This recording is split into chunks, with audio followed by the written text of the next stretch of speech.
I consider myself a photographer, but I do not consider myself as the best. There are better photographers than me. Like, for example, here at the Manila Cathedral, during special events, we have good photographers or even better photographers like PD, Jodel, Eric, Earl, and Maricar. They take good pictures. So, how does one define a good photographer? A good photographer is someone who has an eye for photography. Ano ibig sabihin nun? Malalaman nyo naman ho talaga yun no? I don't know if there is a way of knowing it, pero pag nakita mo yung kuhan niya ng picture niya, sasabihin mo, you have an eye for photography. Well, maybe a good photographer is someone who sees something special in the ordinary. Yan. Something beautiful in what is considered to be boring.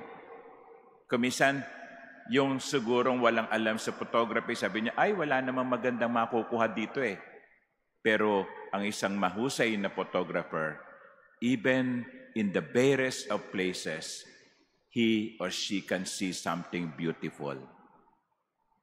There is an eye for photography. And I think that is what is missing in the people during the time of Jesus.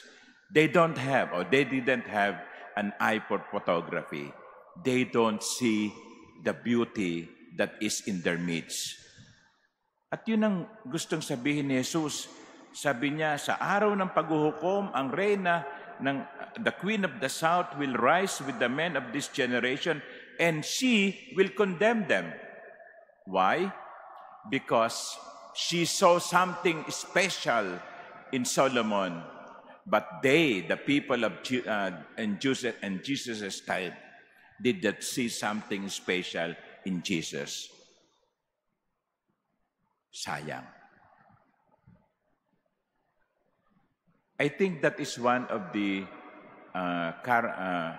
attributes of Archbishop Michael O. Doherty. He was a visionary leader. He sees, he looks at the situation, and he sees what is needed to be done. He became Archbishop in 1916. He served the longest Archbishop for 33 years.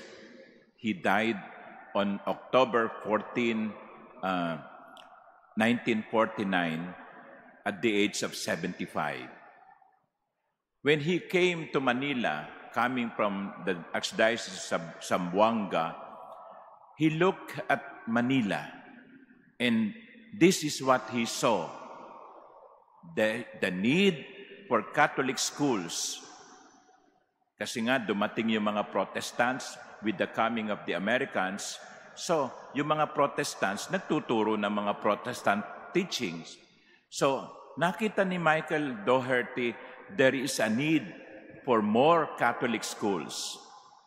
He saw also the need for a Catholic press, yung dyaryo na Katoliko.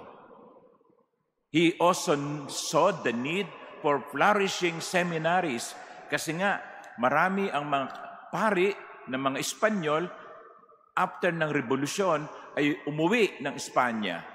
Kaya maraming mga simbahan o parokya na naging bakante at kaya yung mga Aglipayan priests ang nag-take over.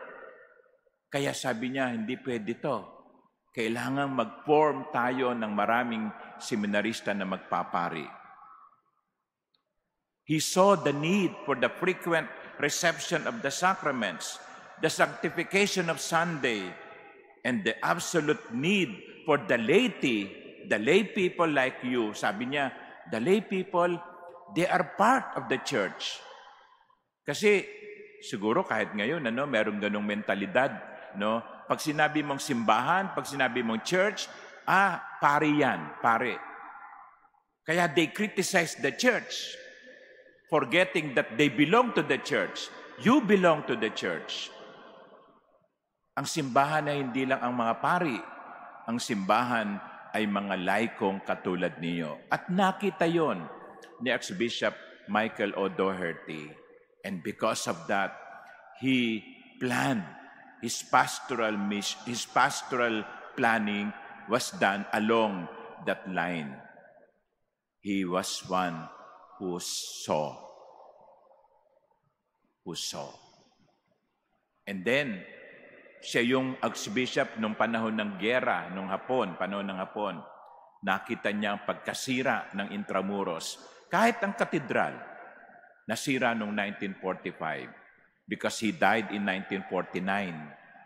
After the war, ang una niyang ginawa ay tignan ano ang kalagayan ng mga tao. Alam niyang gutom ang mga tao. Walang mga bahay, walang matirhan, walang mainom. Magulo. Yun ang kanyang unang binigyan ng pansin. He saw the need of the body of the people. Hindi niya sinabing, nasira yung simbahan ng katedral. Yung katedral, ipatayo natin ang katedral. Hindi. Ang inuna niya ay ang pangangailangan ng katawan ng tao. Bagamat hindi niya kinalimutan ang pangangailangan espiritual. Archbishop Michael O. Doherty was a visionary leader. He saw. He had an eye for photography, so to say. Today, we remember him. Many of us do not know him. Para siya yung lolo natin na namatay bago tayo ipinanganak. Ikinukwento lang ng mga nanay at tatay natin, yung lolo mo, ganito yan, ganyan. That is why there is an exhibit of his life and legacy. Let us pray for him as we thank the Lord for the gift of his person. He was a visionary. And let us pray that there will be more visionary leaders in the church. Mga pinuno na makikita ang maganda kahit sa mga pangit na sitwasyon at makikita kung ano ang kailangan ng bayan, ng simbahan. Amen.